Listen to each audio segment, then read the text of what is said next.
चला मित्रांनो, महाराष्ट्राच्या भूगोलमधलं पहिलं प्रकरण आपण बघतोय. महाराष्ट्राची सामान्य माहिती. यामध्ये या ठिकाणी कोणते सब टॉपिक या ठिकाणी महत्त्वाचे आहेत ते अगोदर समजून घ्यायचे.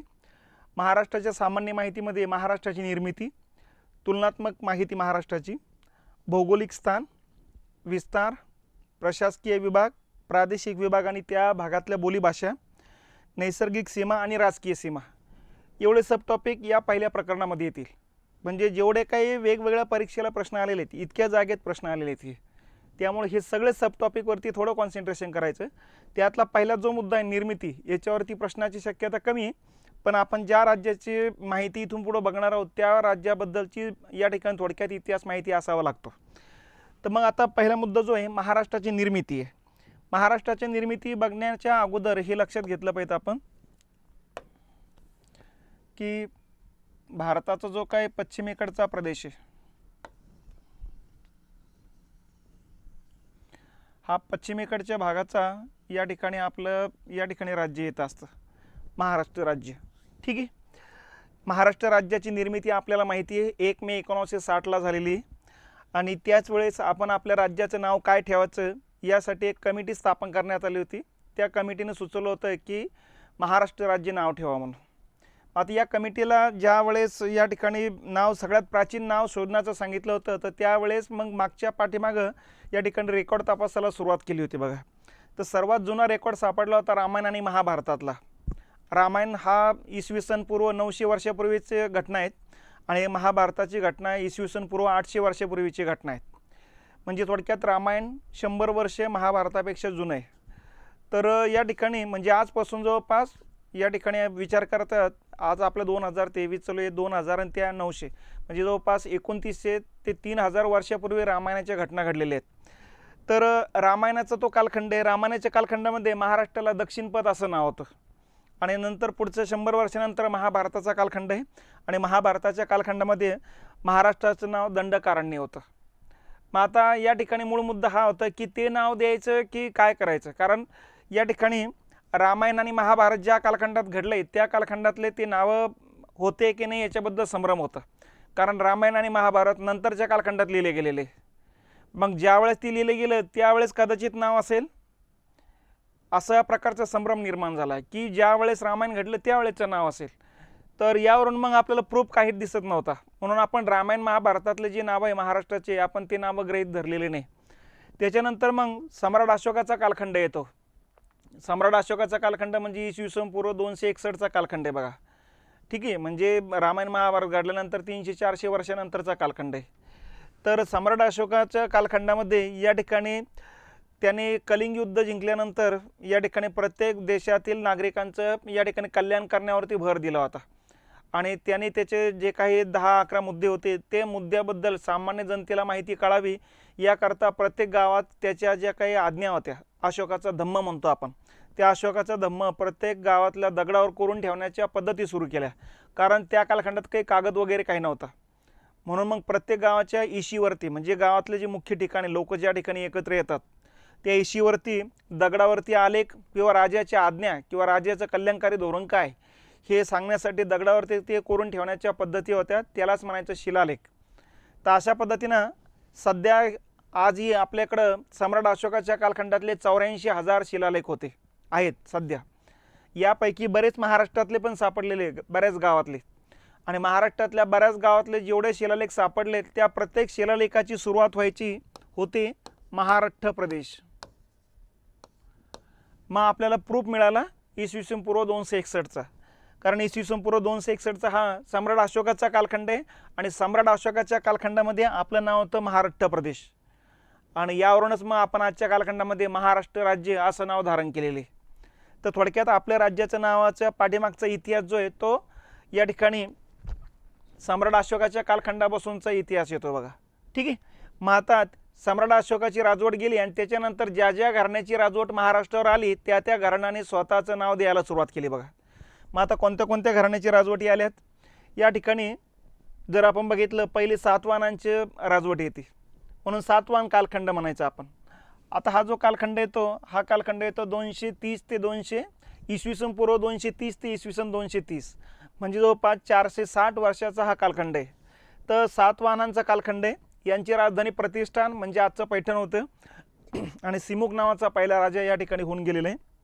जवळपास 170 राजे पुढच्या कालखंडात झाले.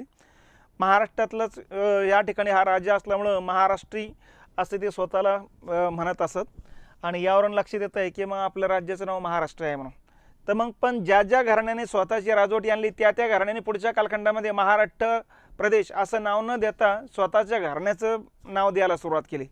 म्हणून या कालखंडात महाराष्ट्राचं नाव होतं सातवाहन प्रदेश. या कालखंडात महाराष्ट्राचं नाव होतं वाकाटक प्रदेश, कारण वाकाटकांची राजवट होती बघा. ठीक आहे. नंतर चालुक्याच्या घराण्याच्या कालखंडात महाराष्ट्राचं नाव होतं चालुक्याचा प्रदेश, म्हणजे 550 ते 750चा कालखंड येतो. नंतर राष्ट्रकूटांचा प्रदेश हा कालखंडामध्ये. शिलावारणाचा या ठिकाणी पश्चिम महाराष्ट्रातल्या प्रदेशाचं नाव होतं शिलावारण प्रदेश. कल्याणीच्या चालुक्याचा प्रदेश. ठीक आहे. त्याच्यानंतर मग पुढं गोंडांची पूर्व विदर्भामध्ये राजवट होती. यादवांचं मग मधल्या भागात राजवट आहे. 1200 ते 1300च्या कालखंडामध्ये यादव कालखंड म्हणायचं याला. त्याच्यानंतर बहामनी राजवट पुढच्या कालखंडात येते बघा.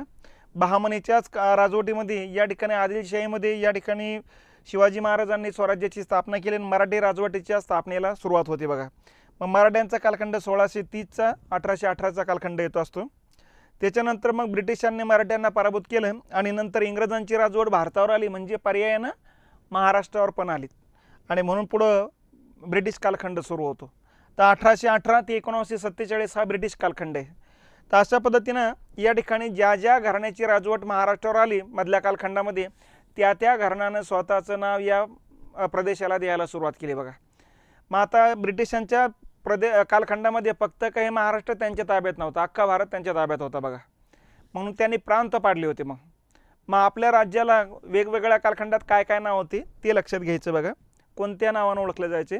तर सुरुवातीला या ठिकाणी आपल्या राज्याचं नाव होतं मुंबई इलाका, म्हणजे बॉम्बे प्रेसिडेन्सी. 1911 ते 1941 हा काय म्हणू आपण लिखित स्वरूपाचा कालखंड आहे. ओरिजिनल 1861लाच आपलं राज्य निर्माण झालेले आहे, परंतु या ठिकाणी प्रशासकीय संमती जी मिळाली ती 1911ची, म्हणून कागदोपत्री 1911 ते 1941 असं आपण समजायचं बघा. तर सुरुवातीला आपल्या राज्याचं नाव होतं मुंबई इलाका. मग आता मुंबई इलाक्यामध्ये या ठिकाणी लक्षात घेतलं पाहिजेत आपण की मुंबई इलाक्यामध्ये कुठला कुठला प्रदेश येतो असतो. ठीक आहे.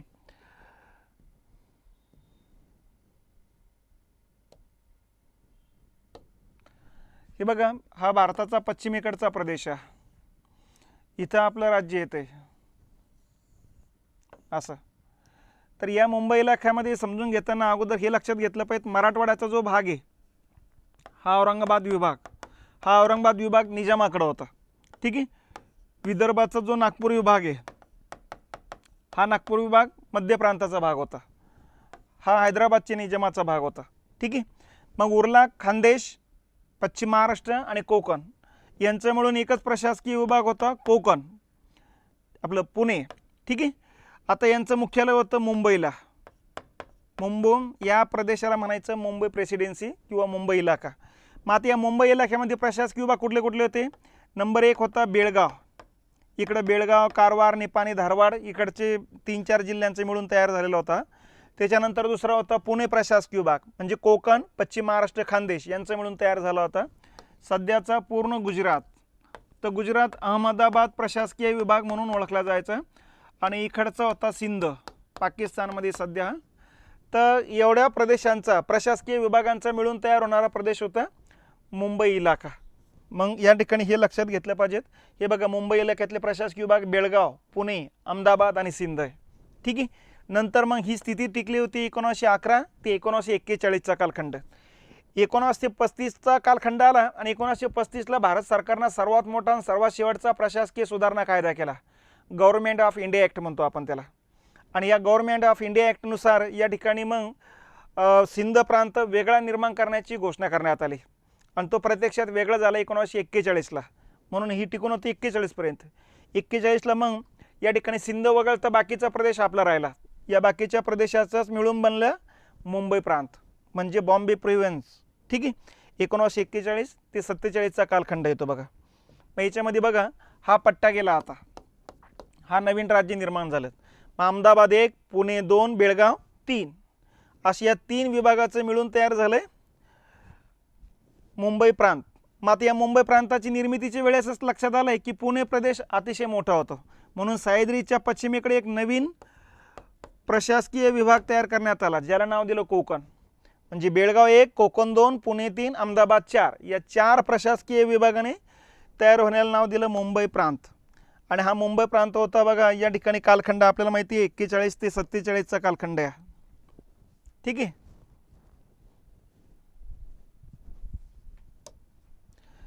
मग आता या ठिकाणी आता 47 पर्यंत स्थिती येऊन जाते. 1947ला भारताला स्वातंत्र्य मिळते आणि स्वातंत्र्यानंतर या ठिकाणी राज्याची निर्मिती प्रदेशानुसार करायची की भाषेनुसार करायची वादाला सुरुवात होती बघा. याकरता केंद्र सरकार दारच्या अध्यक्षतेखाली एक कमिटी स्थापन करतं आणि या कमिटी रिपोर्ट देते की प्रदेशानुसार राज्य स्थापन करा, भाषेनुसार नको. म्हणजे राजधानी त्याच्या आसपासचा परिसरांचा मिळून एकच राज्य तयार करायचे. या समितीची पुनर्समीक्षा करण्याकरता JVP समिती स्थापन केल्या जात असते.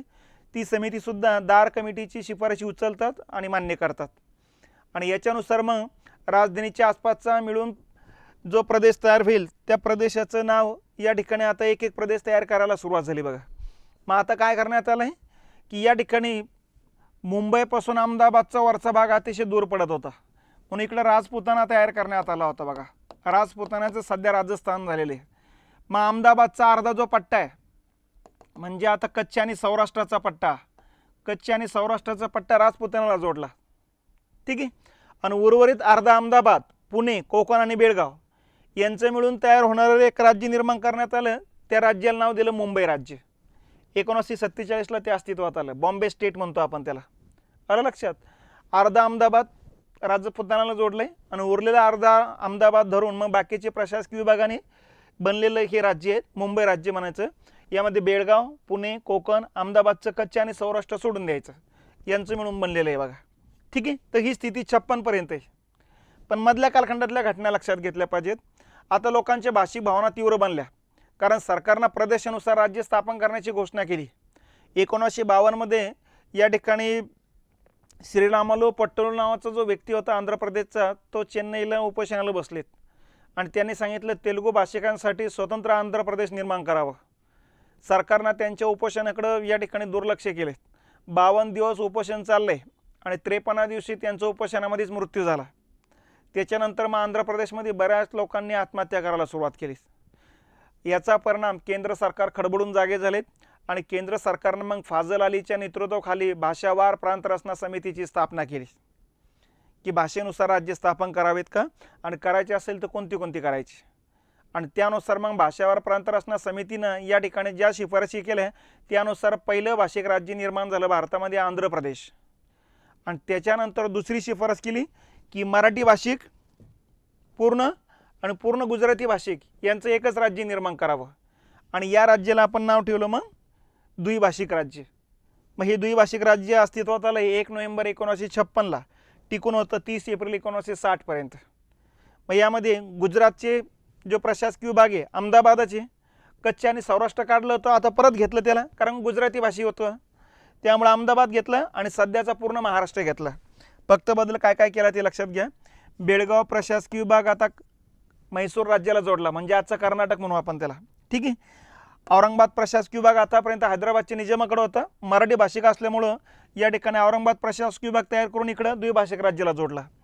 नागपूर प्रशासकीय विभाग मध्य प्रांताचा भाग होता, मराठी भाषिक असल्यामुळे काढून घेतला आणि या द्विभाषिक राज्याला जोडला. तर अशा पद्धतीनं द्विभाषिक राज्यामध्ये आता इथला कच्छ आणि सौराष्ट्र परत इकडं जोडून टाकला. आता हा भाग इकडं काढून घेतला, म्हणजे सध्याचा गुजरात आणि सध्याचा पूर्ण महाराष्ट्र यांचं मिळून तयार होणाऱ्या राज्याला नाव ठेवलं द्विभाषिक राज्य. मग आता द्विभाषिक राज्यातले प्रशासकीय विभाग number 1 Ahmedabad, number 2 Konkan, number 3 Pune, number 4 Aurangabad आणि नंबर 5 नागपूर. तर या 5 प्रशासकीय विभागाने तयार होणारं राज्य येते, तर याला म्हणायचं द्विभाषिक राज्य. ठीक आहे. मग द्विभाषिक राज्य 56 ते 60च्या कालखंडात अस्तित्वात होतं 4 वर्षे. पण जसं द्विभाषिक राज्य निर्माण झालं तसं भाषिक भावना आणखीन तीव्र बनल्या. मराठी भाषिकांनी मुंबईसहित संयुक्त महाराष्ट्राच्या चळवळीचा लाडू उभारला आणि मुंबईसहित महाराष्ट्राची मराठी भाषिकांचं महाराष्ट्र निर्माण करण्याची मागणी केली.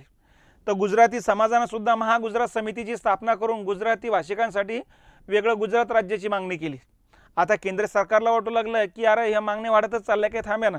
मग केंद्र सरकारनं दुर्लक्ष केलं आणि याचा परिणाम असा झाला की 1956ला ज्या काही इलेक्शन झालेत केंद्र सरकारच्या, त्यामध्ये काँग्रेसचे 2च महाराष्ट्रातून प्रतिनिधी निवडून आलेत. आणि याचा परिणाम असा झाला की काँग्रेसच्या सरकारच्या लक्षात आले की लोकांच्या भाषिक भावनेकडे जर आपण दुर्लक्ष केलं तर आपण सत्तेतून बाद होऊ शकतो.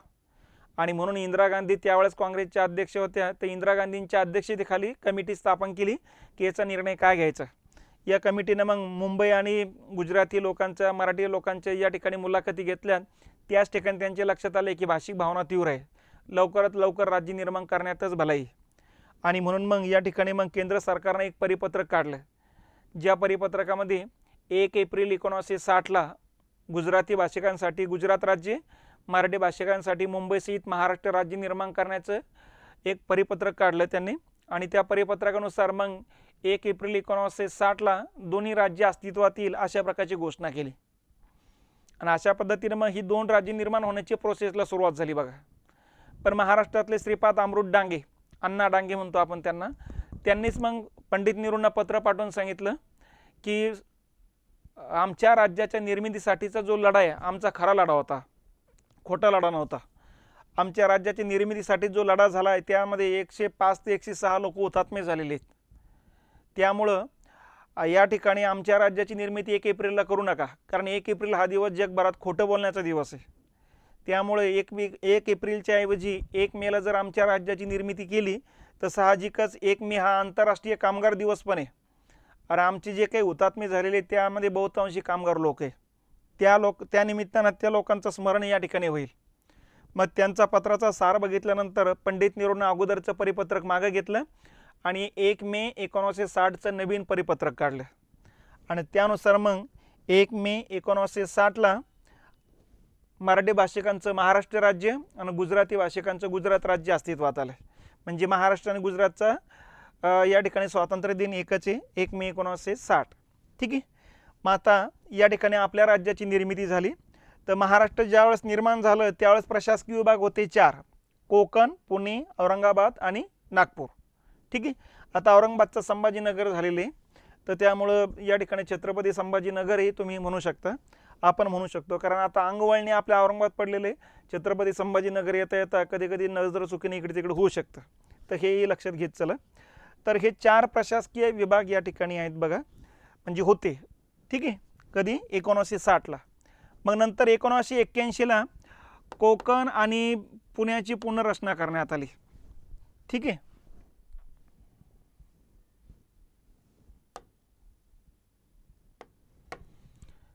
या दोघांची पुनर्रचना करण्यात आली 1981ला आणि नाशिक प्रशासकीय विभाग तयार करण्यात आला. ठीक आहे. आणि नंतर नागपूर प्रशासकीय विभागाची पुनर्रचना करण्यात आली 81लाच आणि अमरावती प्रशासकीय विभाग तयार करण्यात आला. तर या ठिकाणी 1960च्या कालखंडात जर बघितलं तर प्रशासकीय विभाग होते 4, आज किती बनले? 6. म्हणजे कुठले 2 वाढले? तर नाशिक आणि अमरावती वाढला. नाशिक कोणत्या विभागाची पुनर्रचना करून वाढला? तर कोकण आणि पुणे. आणि अमरावती नागपूर प्रशासकीय पुनर्रचना केलेली आहे बघा. ठीक आहे. तर सध्या 6 या ठिकाणी प्रशासकीय विभाग आहेत. तर अशा पद्धतीनं आपल्या राज्याची निर्मिती होते 1960ला. म्हणून आज आपण 1 मे हा दिवस महाराष्ट्र दिन म्हणून साजरा करत असतो. मग आता पुढचा मुद्दा आपला हा आहे की महाराष्ट्राची ज्यावेळेस निर्मिती झाली 1960ला, त्यावेळेस प्रशासकीय विभाग किती होते, जिल्हे किती होते, तालुके किती होते महाराष्ट्रामध्ये, गावं किती होते, शहरं किती होते, मनपा किती होते आणि आज किती आहेत लक्षात. तर हे 21-22च्या या ठिकाणी याच्यानुसार आपलं 22-23मध्ये पण याच्यामध्ये काही बदल झालेले नाही, त्यामुळे हीच लेटेस्ट आकडेवारी. मग आता या ठिकाणी लक्षात घेतलं पाहिजे, प्रशासकीय विभाग होते 4 1960ला, आज 6 आहेत. ठीक आहे. आता वाढलेले 2 आत्ता सांगितले, नाशिक आणि अमरावती. महाराष्ट्र निर्माण झाला त्यावेळेस जिल्हे होते 26, आज 36 जिल्हे, म्हणजे किती वाढले? 10 वाढलेत. आता हे 10 कुठले कुठले वाढले ते हे लक्षात घ्या. हे बघा, सगळ्यात पहिला वाढला जालना आणि सिंधुदुर्ग, 1981ला वाढले ते. ठीक आहे. 1981ला 2 वाढलेत, जालना आणि सिंधुदुर्ग. जालना औरंगाबादचं विभाजन होऊन आणि सिंधुदुर्ग रत्नागिरीचं विभाजन होऊन. त्याच्यानंतर 1982ला परत 2 वाढलेत, लातूर आणि गडचिरोली. लातूर या ठिकाणी उस्मानाबादचं विभाजन करून आणि गडचिरोली चंद्रपूरचं विभाजन करून. ठीक आहे, लातूर आणि गडचिरोली 82ला. पुढे 1990ला मुंबई उपनगर तयार करण्यात आलं. ठीक आहे, हे मुंबई उपनगर आहे, 1990ची निर्मिती आहे. पुढे 1998ला या ठिकाणी जर बघितलं आपण तर वाशिम आणि दुसरं आहे नंदुरबार, ही 2 तयार करण्यात आले 98ला. हे बघा, नंदुरबार धुळ्याचं विभाजन तयार करून आलं आणि वाशिम अकोल्याचं विभाजन तयार करून निर्माण झालं. आणि 1999ला परत 2 तयार झाले, हिंगोली आणि गोंदिया. ठीक आहे, परभणीचे विभाजन करून हिंगोली तयार करण्यात आलं आणि इकडं भंडाऱ्याचं विभाजन होऊन गोंदिया तयार करण्यात आला. तर अशा पद्धतीने हे 10 जिल्हे निर्माण होतात. मग आता याचं लक्षात कसं ठेवायचं ते लक्षात घ्या. हे बघा, 90च्या अगोदर 8 वर्षापूर्वी 2 जिल्हे तयार झाले, 9 वर्षापूर्वी 2 जिल्हे तयार झाले, टोटल 4. ठीक आहे, 90 नंतर 8 वर्षानंतर 2 जिल्हे तयार झाले आणि 9 वर्षानंतर 2 जिल्हे तयार झाले. म्हणजे अगोदर 8 वर्षापूर्वी, नंतर 8 वर्षापूर्वी, अगोदर 9 वर्षापूर्वी, नंतर 9 वर्षापूर्वी. तर ह्या हिशोबानं असं तुम्ही ते 10 जिल्हे लक्षात घ्यायला हरकत नाही. ठीक आहे, तर महाराष्ट्र निर्माण झाला त्यावेळेस 26 जिल्हे होते, त्याच्यात ॲड झाले 10 आणि मग आज सध्या आकडेवारी येते 36. तालुके जर बघितले तर महाराष्ट्र निर्माण झाला त्यावेळेस 229 तालुके होते, आज 358 तालुके आहेत. ठीक आहे, म्हणजे 129 तालुके वाढलेले आहेत. गावांची संख्या 38,867 होती महाराष्ट्र निर्माण झाला त्यावेळेस, म्हणजे 1960ला. आज आहे 43,665. ठीक आहे, शहर म्हणजे काय मग, तर शहरासाठी 3 अटी लागू असाव्या लागतात. मिनिमम 5,000 लोकसंख्या असावी लागते, घनता 400पेक्षा जास्त असावी लागते दर चौरस किलोमीटर पाठीमागं, आणि तिथं जेवढे लोक आहेत त्यातले 75%पेक्षा जास्त लोक शेती सोडून इतर क्षेत्रात कार्यरत असावे लागतात. अशी या 3 अटी पूर्ण होत असेल तर त्याला नगर किंवा शहर म्हटलं जात असतं. आणि शहरात राहणाऱ्या लोकांचं प्रमाण दाखवणं म्हणजे नागरीकरण आहे. मग सध्या या ठिकाणी आपल्याला माहिती आहे महाराष्ट्रातलं 45% लोकसंख्या नागरी भागात राहते, भारतातले 31% लोक राहते बघा. ठीक आहे, मग असे नगर 1960ला किती होते, 266 होते. ठीक आहे, आणि आज किती आहे, 534. भारतामध्ये सर्वात जास्त शहरांची संख्या कोणत्या राज्यात आहे तर महाराष्ट्रात आहे. ठीक आहे, पण टक्केवारीनुसार या ठिकाणी आपण बघितले तर 62% लोक नागरी भागात राहते गोव्याचे. ठीक आहे, नंतर तामिळनाडू आहे, नंतर हरियाणा आहे. तर त्या हिशोबानं जर आपण बघत गेलो मिझोराम आहे, तर केरळ नंतर मग महाराष्ट्र 5व्या क्रमांकावरती लागत असतो बघा. तर अशा पद्धतीनं हे एवढी स्थिती आहे बघा. याच्यामध्येच आणखीन तुम्हाला लक्षात ठेवायचं असेल तर महानगरपालिका हे लक्षात ठेवा. मनपा महानगरपालिकाची स्थापना करण्यासाठी 5 लाखापेक्षा जास्त लोकसंख्या असावी लागते. मग आता महाराष्ट्राची निर्मिती झाली त्यावेळेस फक्त 2च महानगरपालिका होत्या, मुंबई आणि पुणे. ठीक आहे, आज आपल्याला माहिती आहे जवळपास 29 महानगरपालिका या ठिकाणी आता झालेल्या आहेत. 29व्या क्रमांकाची आता नुसतीच घोषणा झालेली जालन्याची. ठीक आहे, तर आतापर्यंत 28 होत्या, आता 29 आहेत. तर 2 वरून 29 पर्यंत ही आकडे गेलेले आहेत बघा. तर ही तुलनात्मक माहिती लक्षात घ्यायची. ते 1960 आणि 2022. ठीक आहे, पुढच्या मुद्द्याकडे जाऊ. पुढचा मुद्दा आहे महाराष्ट्रात आता भौगोलिक स्थान काय. आता भौगोलिक स्थान म्हणजे काय, अक्षीवृत्तीय स्थान, रेखावृत्तीय स्थान आणि त्याच्यानंतर विस्तार काय याच्याबद्दलची माहिती. मग आता भौगोलिक स्थानमध्ये अक्षीवृत्तीय स्थान काय ते लक्षात घ्या. हे बघा, टोटल भारताचा जो क्षेत्रफळ आहे या अशा पद्धतीने आहे.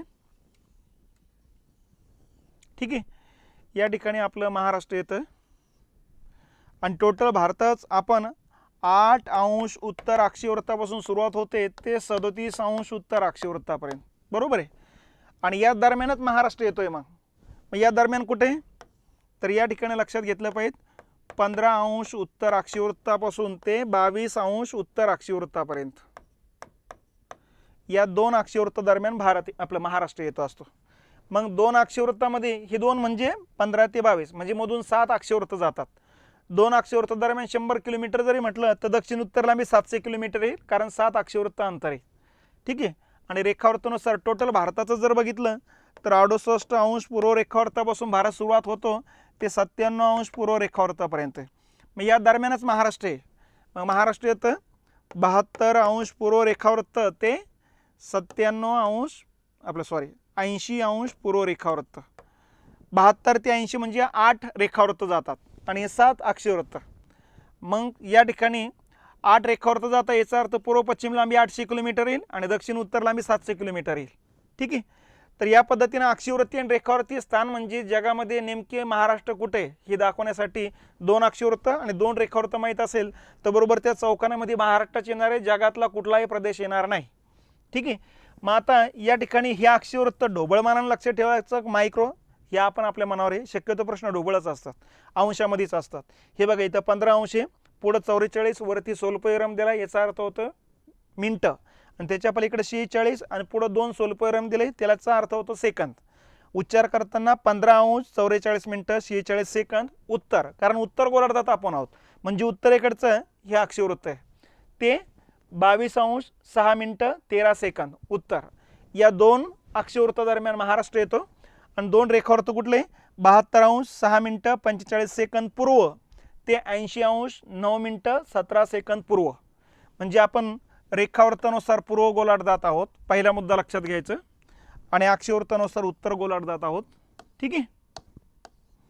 त्याच्यानंतर 15 ते 22 अक्षवृत्त जातात, म्हणजे या ठिकाणी अशा ज्या रेषा आहेत 7 जातात. 15 ते 22 म्हणजे 7 अक्षवृत्त जातात. 2 अक्षवृत्त दरम्यान 100 किलोमीटर म्हटलं की दक्षिण उत्तर लांबी 700 येते. हे बघा 700 किलोमीटर आहे. ठीक आहे. आणि रेखावृत्तीय विस्तार जो आहे 72 ते 80 आहे. एकदम पश्चिमेकडचं 72 आहे, महाराष्ट्राच्या पूर्वेकडचं 80 आहे.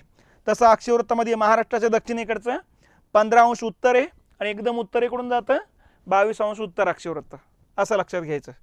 तर रेखावृत्तानुसार 72 ते 80 म्हणजे 8 रेखावृत्त जातात. असे हे 1, हे 2, हे 3 असं करत करत 8 जातात.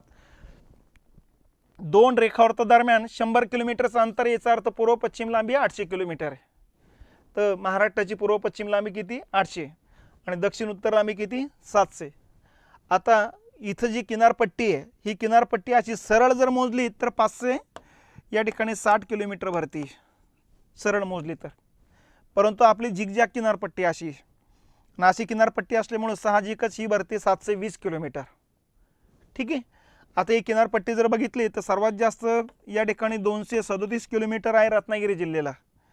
त्याच्यानंतर 122 किलोमीटर येते रायगडला, 120 किलोमीटर येते सिंधुदुर्ग जिल्ह्याला. मुंबई शहर मुंबई उपनगराला 114 किलोमीटर आहे. पालघरला 102 आहे आणि इथं ठाणे जिल्ह्याला फक्त 25 किलोमीटरचे लागते.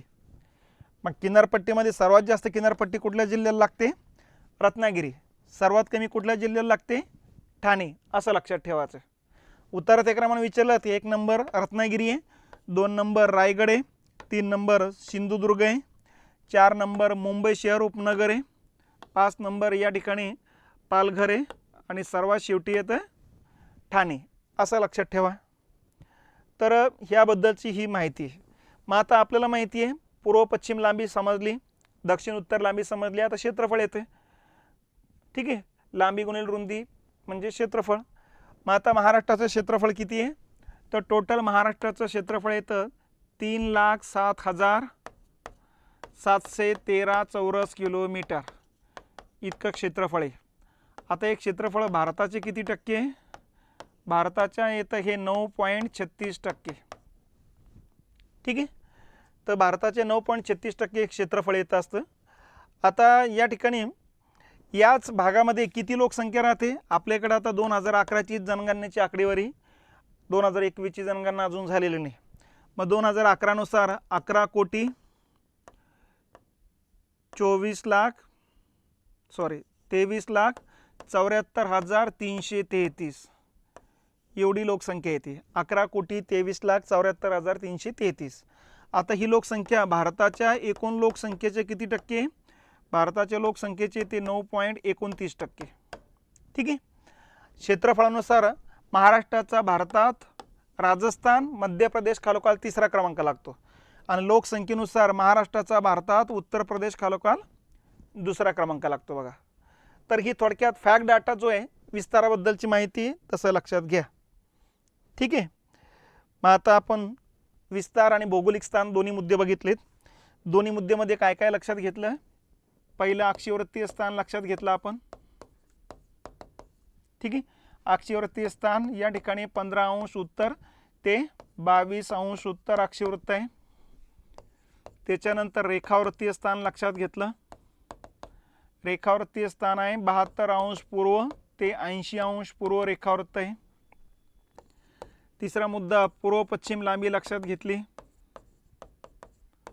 पूर्व पश्चिम लांबी आपली येते 800 किलोमीटर. त्याच्यानंतर दक्षिण उत्तर लांबी लक्षात घेतली आपण 700 किलोमीटर. बरोबर आहे. किनारपट्टी सरळ घेतली तर 560 किलोमीटर आहे आणि दंतूर किनारपट्टीची लांबी मोजली तर 720 किलोमीटर आहे. तर असा हा फॅक्ट डाटा लक्षात घेत चालायचा. याच्यामध्येच काय लक्षात घ्यायचं आणखीन क्षेत्रफळ 3,07,713 चौरस किलोमीटर आहे. ठीक आहे. हे येतं भारताच्या 9.36% आणि यानुसार आपला भारतात तिसरा क्रमांक लागतो. ठीक आहे. आणि शेवटचा मुद्दा बघितला लोकसंख्या 2011 नुसार. ठीक आहे. 11,23,74,333. आता ही लोकसंख्या भारताच्या एकूण लोकसंख्येचे येते 9.29% आणि यानुसार आपला उत्तर प्रदेश खालोखाल दुसरा क्रमांक लागतो. तर या पद्धतीनं हा फॅक्ट डाटाची माहिती अशी वेगळी लिहून या ठिकाणी पुढे जायचं बघा. ठीक आहे. तर हा झाला विस्ताराचा मुद्दा. आता पुढचा मुद्दा येतो प्रशासकीय विभागाची माहिती. ठीक आहे. आता हे प्रशासकीय विभाग वेगवेगळ्या रंगाने आपण दाखवलेले आहे. आपल्याला माहिती आहे सध्या महाराष्ट्रात 6 प्रशासकीय विभाग आहे. ठीक आहे. 6 पैकी महाराष्ट्र निर्माण झाला त्यावेळेस 4च होते. कुठले तर पुणे आणि हा एकच होता पुणे. हा कोकण 2, औरंगाबाद 3 आणि नागपूर 4. 81ला नागपूरचं विभाजन होऊन अमरावती तयार झाला आणि इकडे ठाणे आणि पुण्याचं म्हणजे कोकण आणि पुण्याचं विभाजन होऊन नाशिक तयार झाला. त्यामुळे सध्या प्रशासकीय विभाग आहेत 6. हे बघा हा हिरव्या रंगाने दाखवलं कोकण प्रशासकीय विभाग, पिवळ्या रंगाने दाखवला जातो पुणे प्रशासकीय विभाग, हा गुलाबी रंगाने दाखवला जातो नाशिक प्रशासकीय विभाग, हा थोडा निळसर रंगाने दाखवला जातो औरंगाबाद किंवा छत्रपती संभाजी प्रशासकीय विभाग संभाजीनगर. ठीक आहे. त्यानंतर अमरावती प्रशासकीय विभाग दाखवला जातं हिरवट रंगाने किंवा पोपटी रंगाने. ठीक आहे. आणि हा शेंदुरी रंगाने दाखवला जातं नागपूर प्रशासकीय विभाग. आता याच्याकडे कोणत्या डायरेक्शनने बघायचं पहिला मुद्दा आपल्याला तो आहे. पहिला मुद्दा लक्षात घ्या. हे बघा पुणे प्रशासकीय विभागाला कोणते कोणते राज्य लागतात पहिले ते लक्षात घ्या. पुणे प्रशासकीय विभागाला इकडे कर्नाटक राज्य लागतं. ठीक आहे. इकडे पश्चिमेकडे कोकण प्रशासकीय विभाग लागतो. ठीक आहे. उत्तरेला नाशिक प्रशासकीय विभाग लागतो आणि इकडे पूर्वेला औरंगाबाद किंवा छत्रपती संभाजीनगर प्रशासकीय विभाग लागतो. तर हे असं लक्षात घ्या. कोकणाला 2च प्रशासकीय विभाग लागतात पुणे आणि नाशिक. नाशिकला कोकण, पुणे, औरंगाबाद आणि अमरावती 4 प्रशासकीय विभाग लागतात. ठीक आहे. औरंगाबादला पुणे, नाशिक, अमरावती 3च लागतात.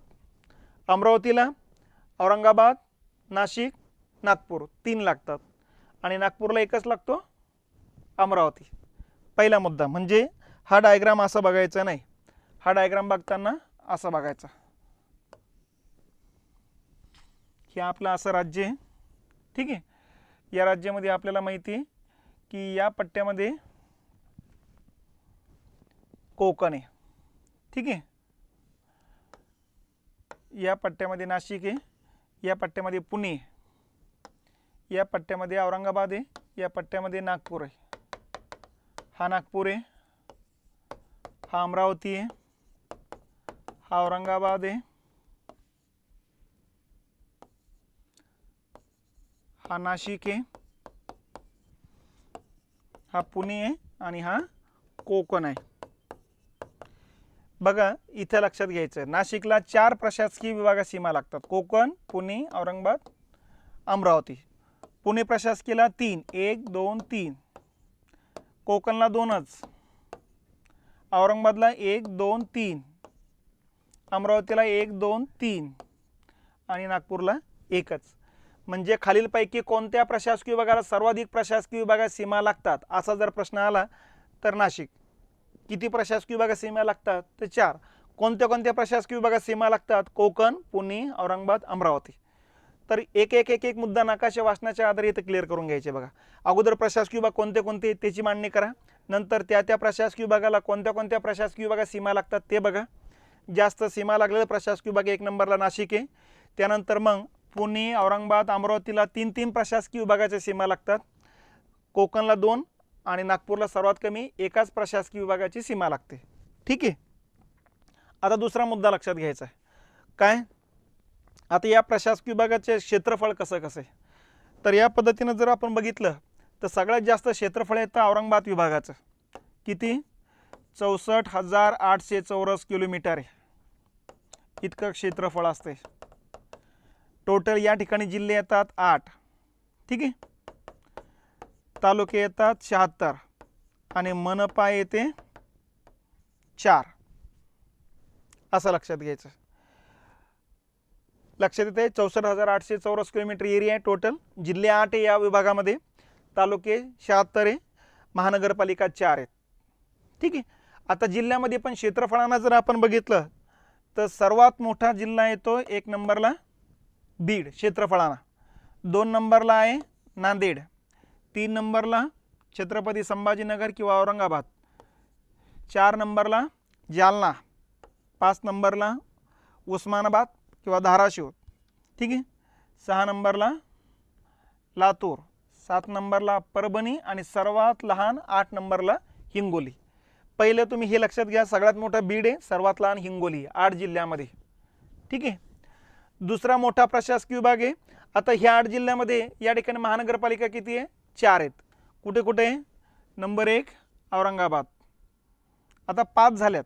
ठीक आहे. Number 2 Jalna, number 3 Parbhani, number 4 Nanded आणि नंबर 5 लातूर.